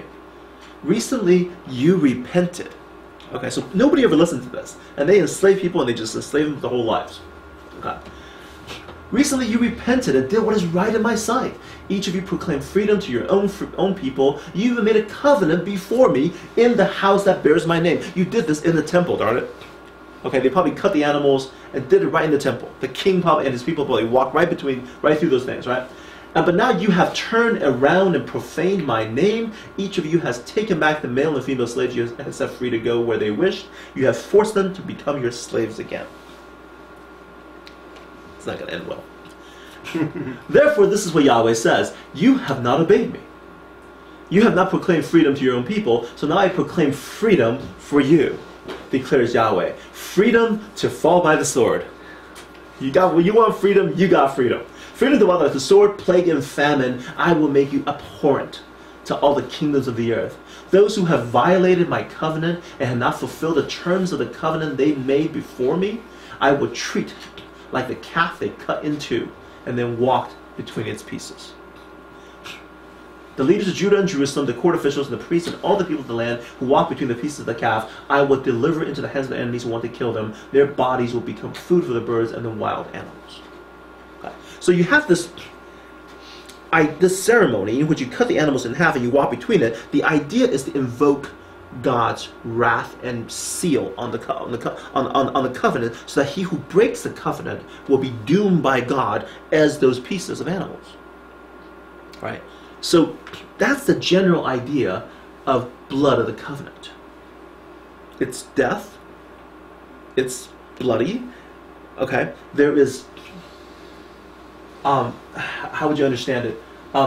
It's serious as heck, because it's like blood everywhere, and then you're supposed to walk in this blood-soaked ground, right? That's and then the one Moses, there's blood sprinkled on you, okay? And then Jesus comes along and says, "Drink this. This is my blood." Okay, it's a symbolic action, very symbolic. It's very much covenant being renewed here. Okay. Now you say renewed. Why not created? You can go that way if you want, but I think the Old Testament would want to say, when Jeremiah says new covenant, not like the covenant before. I think renew signifies continuity. New covenant emphasize discontinuity, and I think both are correct. It is a new covenant that is significantly, qualitatively different from the previous one, but it is the same tradition. So I guess depends on what you want to emphasize. Yeah. I guess I say renew because I think for many in the kind of the Christian tradition, we have emphasized much more discontinuity. We have not noted the continuity as much. So I like to renew better to emphasize the other part. But you're right, because it's not just simply a renewal. It's not a renewal like renewing your license. That's definitely not the case. Okay. So let's kind of take a step back and try to summarize what we got so far. We have this Passover, this great day of God's redemption. Israel's brought out of exile into the promised land. That's what's being invoked, forgiveness of sins. And Jesus says, no, this is all happening. No. But all of that is happening in the life and death of himself in his claim here. Right? Kingdom's about to start. Okay? This is the last meal. It's about to happen. And it's going to happen in my death. The covenant is being made anew. And then, okay, we have this covenantal establishment, right, that is happening, and let's get to the nitty-gritty. Jesus views himself as the animal that is killed, right? Body split apart. Jesus views himself as the beast that is to make the covenant. That part I'm pretty certain on. I'm on solid ground on. It is the thing that is killed, the means by which the covenant is made. And the blood of this covenant, so in the Mosaic one, half the blood's on the altar, half the blood is on the people. Now you can try to understand in various ways. I'm going to speculate a bit. One speculation is that if it's the same blood mixed together, one on altar, one on people, is a way of uniting them in some ways, unity kind of idea. Another idea I kind of speculate on, and then you can come up with others, is that there's a symbolic death involved. Because when you have blood sprinkled on you, it's almost like you are now dead, because you're like a corpse. And then maybe there's a renewal possibility. That's just some ideas. What these all signify. But it seems to me, the same blood that goes to you goes to the altar. You're tied together. You're sealed by this blood. But by the blood being virtually on you, now that if you break the covenant, that blood now has that power to execute judgment on you. So maybe it's kind of like it would be kind of difficult for the whole of Israel to pass through the blood of the animal. Yeah, yeah. So they didn't do it; they just scattered it, right? So exactly, it would be very hard to do. So they didn't do it that way. Okay, they didn't do it that way. But dumping the blood on the altar and on people, it signified both of them accepting the terms of the covenant. Yeah, in some way. And in that sense, then, if you want to think about in those terms, that this covenant, the strongest covenant, is the one that's bound by the blood of God Himself. So what we have here is the blood of God being used to seal a covenant. If you're into, Harry Potter, kind of the unbreakable vow, maybe being invoked here. There's it's like I'm trying to figure out how to connect this idea that you use the blood of God in your rituals. They got blood of what is it? Basilisk and all those weird animals. This is the blood of God. Okay? And then I'm making this sound really, really bizarre and Old Testament and ritualistic. But to a certain extent, I'm trying to alienate you from this text a bit. Okay? And sit back and think, okay, what does this all involve? The blood of God is being used to create a covenant. Okay? Because the covenantal background really is kill an animal, spread blood everywhere. If you don't follow it, this will happen to you. There's kind of an invocation of curses upon covenant breakers. Is that what's happening here? Yeah, is that what's happening here? Because I could see it I could see it potentially two ways. Yeah, yeah. One is that let's just go with Jesus being sawed in half. Yeah. Jesus broken. Yeah. Jesus broken. Right. To initiate is the animal that initiates the covenant. Yes. I think that's a possibility. Yes. The other thing I can see is Israel broke the covenant. Someone has to be, and so therefore Israel deserves to be broken. Okay. Jesus being broken on Israel's behalf. Okay. So taking the punishment of a previous covenant. Huh.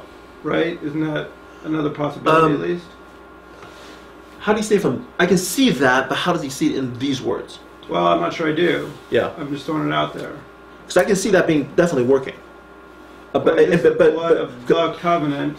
Right. So, I think that's where it becomes I think new becomes key. Yeah, yeah. Because if it's new covenant, then it seems to clearly point to Jesus being the cutting in half to start a new covenant. Right. But if look in Mark, this is my blood of the covenant. Right. You could argue that it's poured out because Israel disobeyed the covenant, couldn't you?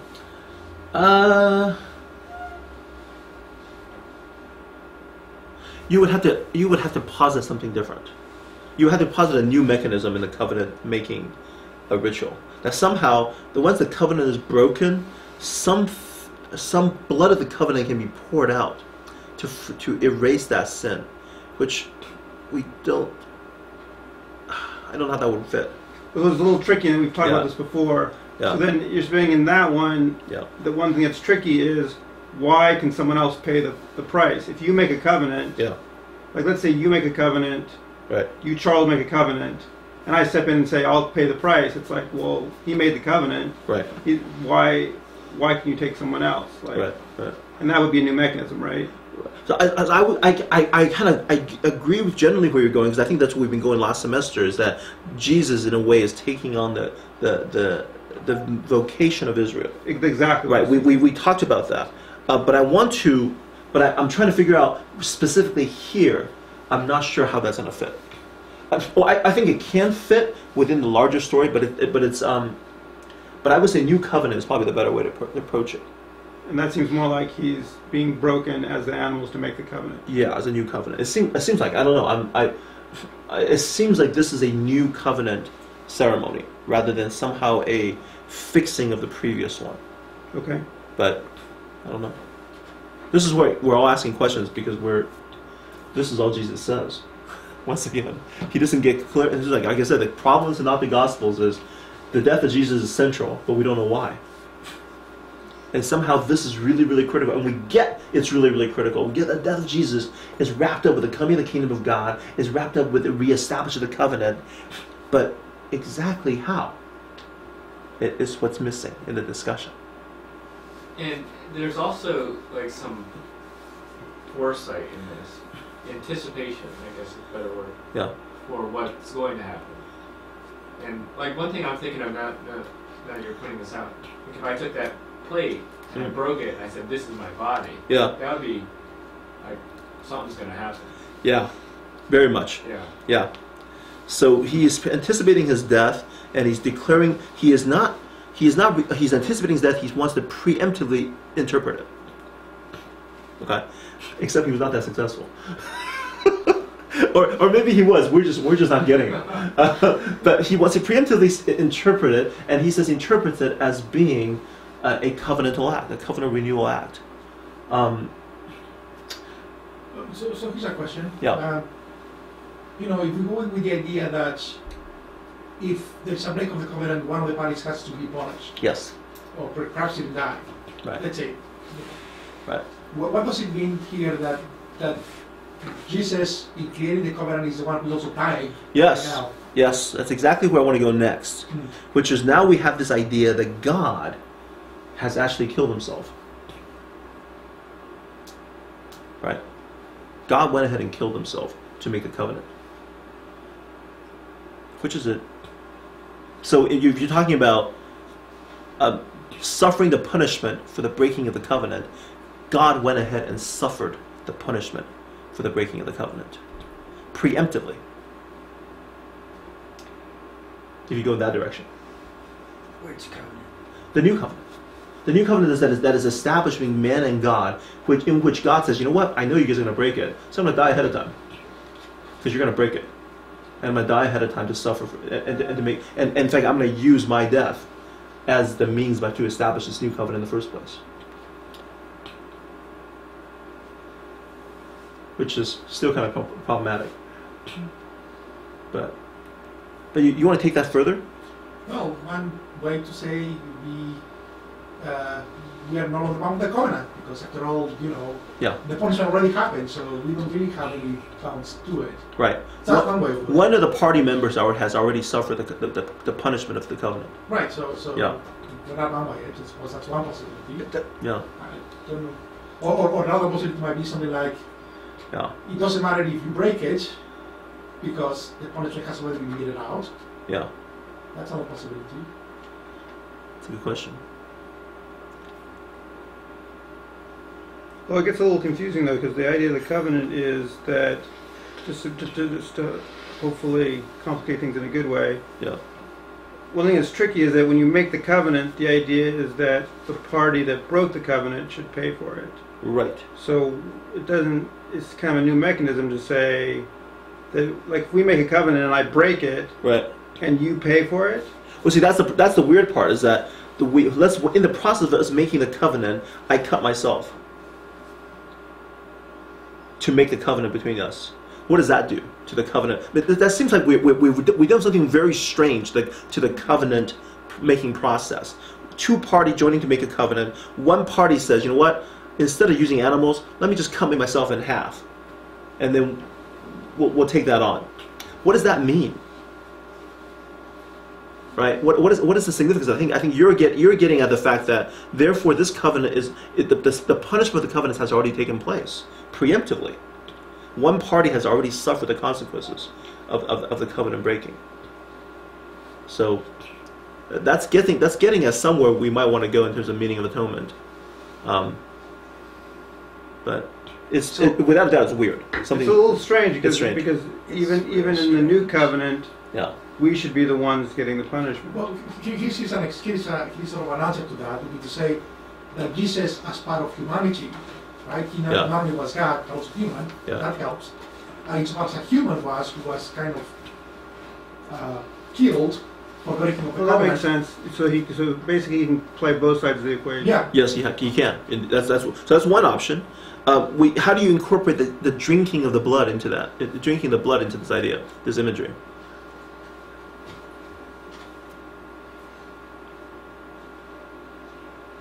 Well, isn't there some parallel symbolism with? I'm sorry. Yeah. Isn't there some parallel symbolism with the Passover feast?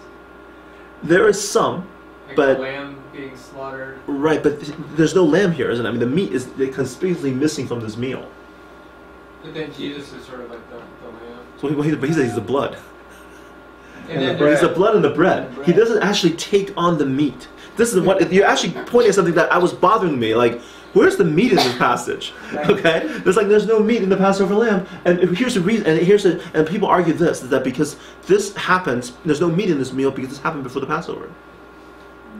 And the Passover meal, there's a lot of sacrifices being done at the temple, and the meat is then taken out for people to eat of that. So they eat this kind of sacrificed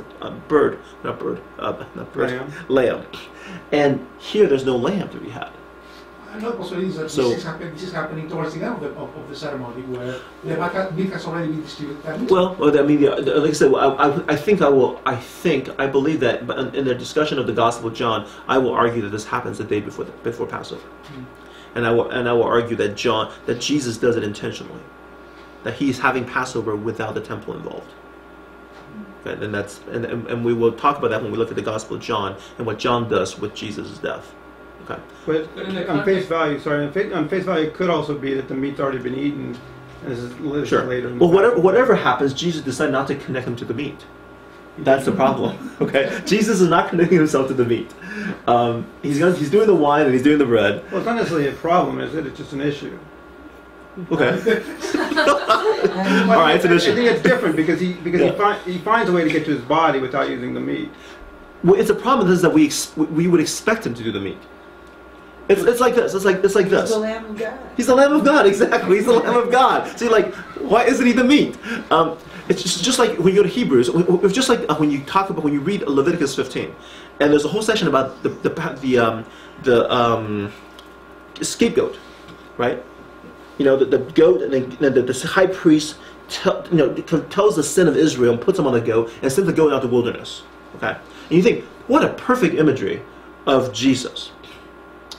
Perfect, right? It's sin being placed on him, sent out. And I've heard lots of sermons on this. And then when you look in the New Testament, not a single author uses that imagery and compare that to Jesus. They don't use it. And that, to me, is a problem. It's like, why don't they? When there's just an obvious connection to be made, and when they don't make it, that, to me, is like, okay, something's weird is going on. We're misunderstanding something. Well, that's what I would say. The same thing here with the lamb. It's not inconsistent for Jesus, it's inconsistent for us. Right, so the problem is with us. Exactly. And it's like, why is the lamb involved in here? The meat. Where is the meat? Interesting. Yeah. He didn't use the meat. Where's the beef? Okay, where's the meat? Where's the meat? Where's the lamb? Yeah. Sorry, go ahead. Yeah, so what you've said so far, Jesus is that animal that's broken. Seems like it. Yes. And yeah, he's the payment for the breaking of the covenant, which is going to happen in the future. Possibly. That's what's being proposed over here. Okay. Right? That's possibly. That he represents human. That's possible. But that's possible. But it's not explicit here. The only thing that we have here is that's very explicit is that this event will catalyze into the coming of the kingdom of God. And it is somehow a covenant establishing event. Okay. And somehow his death is related to the animal. That's all we got in terms of certainty. Everything else is we're playing around with ideas now. And one guy throws in the forgiveness of sins. Matthew does, yes, which we think is okay because it's connected with the covenant, connected with the coming of the kingdom of God. So if this event triggers the coming of the kingdom of God, then obviously it triggers the forgiveness of sins. So that's not a huge problem. Because it could become a huge problem because there's no forgiveness of sins in the covenantal. The covenantal establishment ceremony has no forgiveness of sins involved. It's not a sin offering; it was a fellowship offering. There's no sense in which when they actually establish the covenant, somehow their sins are forgiven. It's not in there. So we kind of deal with it by saying that this is really related to the kingdom of God, and that's okay, or coming of the kingdom of God. So. How about drinking the cup as a way of participating in the death of whoever is coming? Okay. So if it's going to happen, right, and he's going to get punished, right, everyone gets punished. So by having Jesus' blood preemptively in us, when he died, we all died with him. So now we're getting to Paul. Okay, which also right? This is like the third cup of the Paschal sacrifice. Okay. Whereas the fourth one, there's the cup of blessing. Right. And then after his death, he drinks the fourth cup, or at his death, which is like Okay. Something like that. So there's plenty of hay being made about the precise order of which this happens within the Passover meal. Yeah. Right? There's Passover meal, there's order of the events, and there's a lot of people talking about how this fits into that. And I guess the idea is that the intended reader should know the precise order of events and gain significance from the fact that certain part fits with certain parts. I guess what's confusing is that there are so many.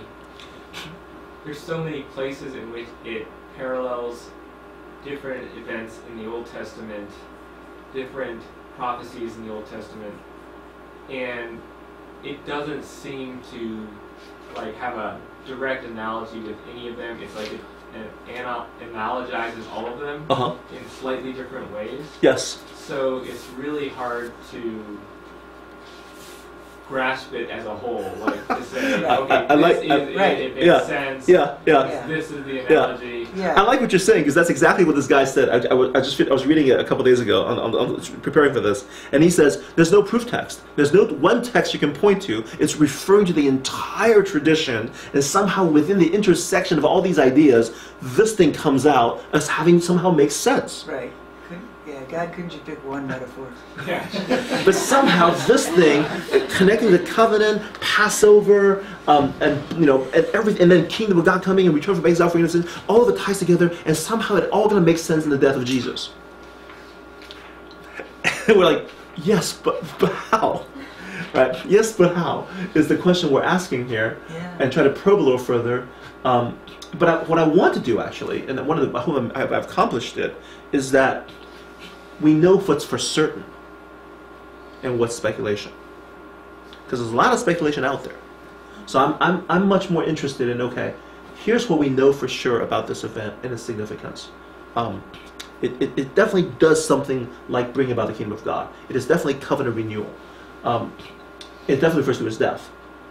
But apart from that, everything else is a little bit speculative. Okay.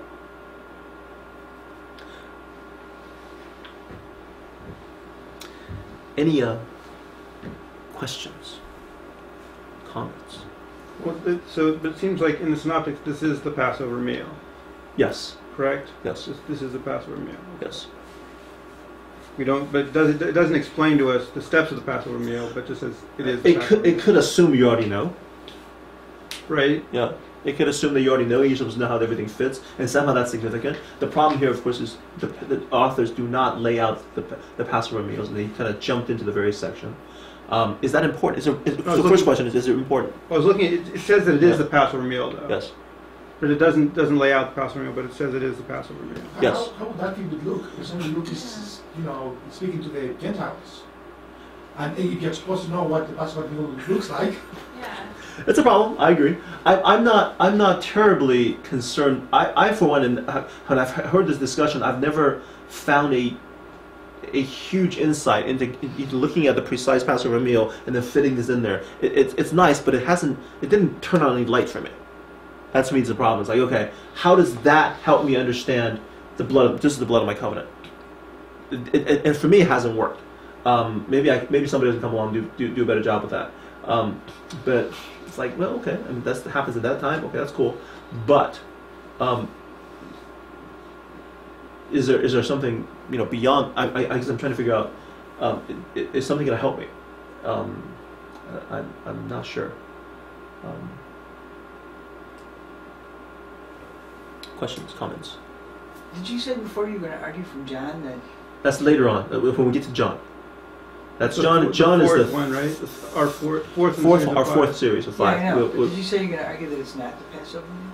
I'm going to argue. Well, I'm going to preview that. I'm going to argue that Matthew, Mark, and Luke records the Last Supper as they have the Passover meal the day before the Passover. They did it ahead of time, 1 day ahead of time. Is the Passover a single day celebration? It's a feast, but there's 1 day that everybody's supposed to have the meal. Yeah. Isn't there a week of celebration that goes with yes. it? Yeah. Which is why Jesus got there in the beginning of the festival. It's this huge thing. But the Passover meal is one specific day. And here's yeah. So we can save that to discussion later. But I think it's become relevant to the Gospel of John and the chronology of the Gospel of John.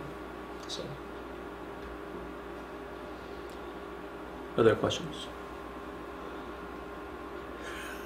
Lead it like we have an answer. We don't have a good answer on this one, except to say that I'm just really hopeful that we don't import previous understandings of the cross into these passages.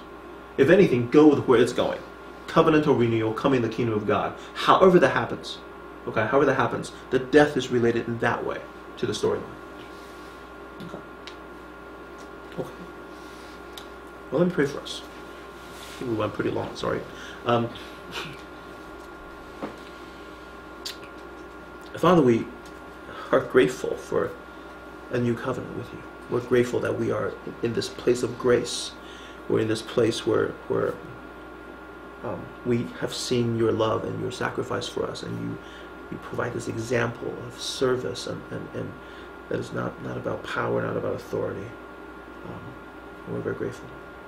We confess our ignorance. We confess that some of the things that happen in these texts we don't really understand, and we're still struggling with. We pray for wisdom, pray for discernment, pray for willingness and humility to say, we don't quite entirely understand, and that's okay as well. Thank you for these words. Thank you for the reminder that you suffered and died for us. In Jesus' name we pray. Amen. Amen. Thank you, Charles.